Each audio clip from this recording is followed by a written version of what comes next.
আসসালামু আলাইকুম আরহামাতুল্লাহি ওবারাকাতু। আমার প্রিয় দেশবাসী,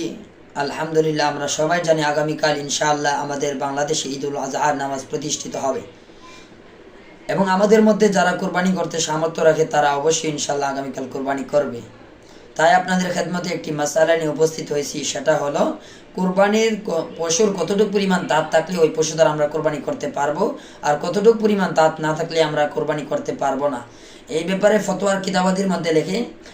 ফতোয়ায়ে আলমগীরের ৫ নম্বর খণ্ড ২৯৮ নম্বর পৃষ্ঠা এবং বাদাইউস-সানা এর ৪ নম্বর খণ্ড ২১৫ নম্বর পৃষ্ঠাতে লেখেন যে পশুর একটি দাঁতও নেই অথবা অধিকাংশ দাঁত পড়ে গেছে কিংবা এই পরিমাণে দাঁত পড়ে গেছে যার কারণে সেই কোনো কিছু চিবাইতে পারে না, খাইতে পারে না, ঘাস লতা পাতা ইত্যাদি বন এগুলো চাবাইতে পারে না, খাইতে পারে না, তাহলে ওই পশু দ্বারা কোরবানি আদায় হবে না।